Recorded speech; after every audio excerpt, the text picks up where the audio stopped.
Paolo Avellino at Gerald Anderson. Muntik nang magkasakitan. Ano ba talaga ang nangyari? Kung bago ka lang sa channel na ito, huwag kalimutang mag-like, share, comment, and subscribe. Ang kinang ang kaakit-akit na musika, ito ay dapat isang tipikal na masayang party, pero hindi nangyari ang ordinaryong parting inaasahan ng marami. Dahil sa selebrasyon nung una, maganda pa naman ang takbo, pero biglang nagkagulo. Dahil bigla na naman daw nagkagulo at nagkita sina Paolo Avellino at Gerald Anderson. Ayon sa mga insiders, ang una daw nagsimula sa away ay si Gerald Anderson. Siya daw kasi ang unang tumaas ng boses o tinaasan niya ng boses si Paolo Avellino. Kaya naman daw ay hindi na nakapagpigil pa si Paolo. Kaya naman ay sumagot na ito at ayun na nga, nagkasagutan daw ang dalawa na humantong naman sa muntik na itong magkasakitan pa. Pero ang marami ang nagsasabi na nakita daw ng iba si Kim Chiu na umiiyak daw habang pumipigil sa kanila. Siguro ay dahil natakot. Siguro ay dahil alam niya na siya ang magiging dahilan nito. Siya ang sisisihin kapag nagkagulo. At iyon na nga ang nangyari. Dahil sa muntikang gulo na iyon, marami ang hindi naging masaya sa party. Marami ang umalis kahit na maaga pa. Marami ang mga nanghinayang. At marami ang nagsasabi na kasalanan nila kung bakit nangyari daw iyon. Kung bakit nagkagulo during the party. Dapat daw kasi ay hindi na daw pumasok pa ang dalawa. Dapat na lang daw ay lumabas silang dalawa. Kung meron man silang hidwaan, ay sana hindi na lang nila iyon ginawa sa loob. Pwede namang gawin nila sa labas, mas pribado. At para hindi na rin sila nakakaagrabyado ng iba. Hindi rin na rin sila nagkakagulo sa party ng lahat. Iyan tuloy. Marami ang umuwi ng maaga. Marami ang nabitin at marami ang nawala ng gana. At ayun na nga siguro kahiyan iyon ni Kim Chiu. Kaya naman umiyak siyang umuwi. Dahil nga diba nakakahiya naman, ikaw ang magiging sanhi ng away. Ayun naman sina Paolo at Gerald. Marami ang nagsisisi sa kanilang dalawa, pero mas marami ang nagalit daw kay Gerald dahil siya naman daw ang nauna. Pero ang tanong ng karamihan, sino nga ba talaga? Si Gerald Anderson ba o si Paolo Avellino? Bakit kaya humantong sila sa pagkakagulo? Bakit sila humantong sa muntikan ng pag-aaway o muntikan ng magkasakitan? Bakit kaya nangyari iyon? Meron ba silang hidwaan? Meron bang away na hindi nila natapos? O ano nga ba ang totoong nangyari sa likod ng mga haka-hakang ito? Kung totoo man, sino nga ba talaga sa dalawa ang nagsimula ng away?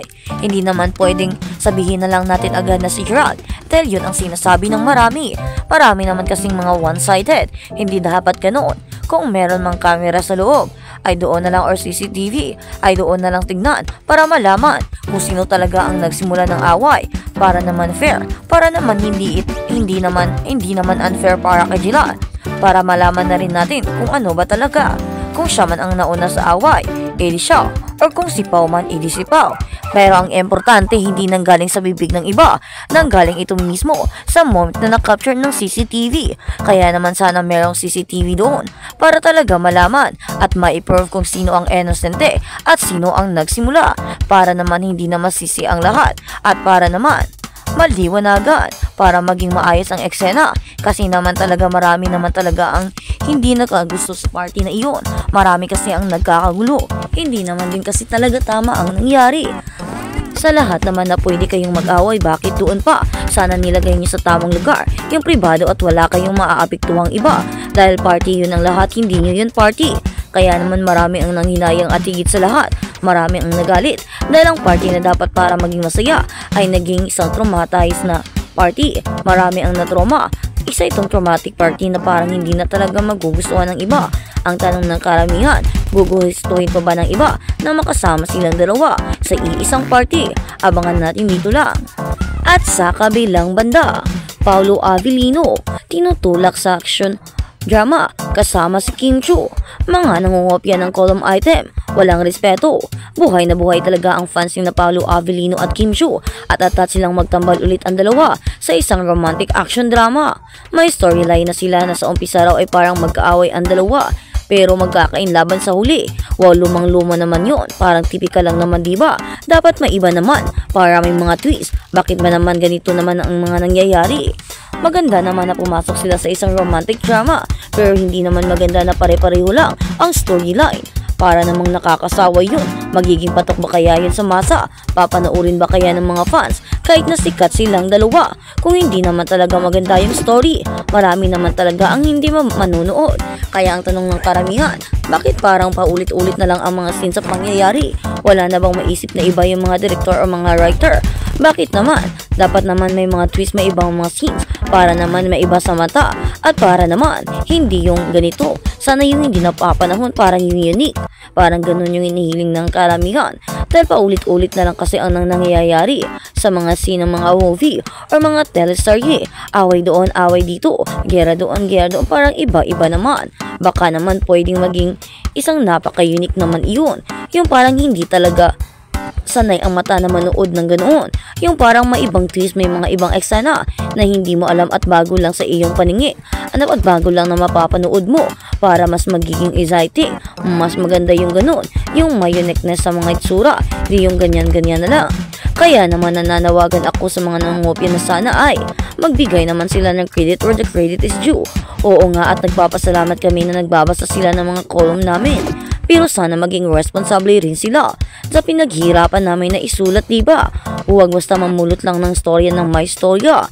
Nako, going back to Kim Pao. Basta sana ay seryoso si Paolo kay Kim. Para napabuting tao kasi ni Kim kundi seryosohin ng aktor. Hindi man ako kilala ni Kim personal, pero noon ay nagpapadala siya ng regalo sa akin at hindi ko nakakalimutan iyon. At sa kabilang balita, Kim Pao shares how they handle jealousy in relationship. Naku naman, bakit naman may ganito na? Bakit may tanong tungkol sa jealousy? Parang iba naman kung magselos. Ang tanong ng karamihan, nagsiselos ba sila sa isa't isa? Nagsiselos ba si Paolo Avellino kay Kim? At gayon din ba si Kim? At paano nila i-handle yung mga selos-selos na yan? Pero alam naman natin kung gaano ka-matured na mga tao sina Kim Chiu at Paolo Avellino. Kaya naman ang salitang selos ay parang napaka-imposible sa kanila. O kung magsiselos man silang dalawa, ay alam naman natin na hindi doon ganoon kalala. Dahil alam naman natin kung paano nila i-handle ang isa't isa at kung paano sila ka-matured pagdating sa mga ganoong problema, sa mga ganoong pinagdadaanan. Alam natin kung gaano kahinahon sina Paolo at Kim at kung gaano din kasiyahin si Kim. Kaya naman parang napaka-imposible.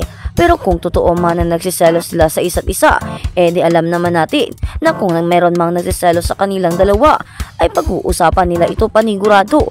Yung tipong kanila itong i-resolve sa pamamagitan ng pag-uusap ng mahinahon. Walang away, walang wilderness. Parang ganito lang, simple pag-uusap. Kung makikita man ni Paolo na tahimik si Kim, ay kakausapin niya raw ito at tatanungin kung bakit at ano ang nangyari. Habang si Kim Chiu naman ay alam na alam daw niya kung paano magselos si Paolo. Kaya naman daw ang ginagawa niya in the end ay inuunahan niya na. Nilalambing na niya ito. Hinahag niya ito palagi. Dahil gusto niyang i-assure na walang dapat itong ikaselos. Dahil alam naman daw ni Pao na siya lang yung gusto ni Kim.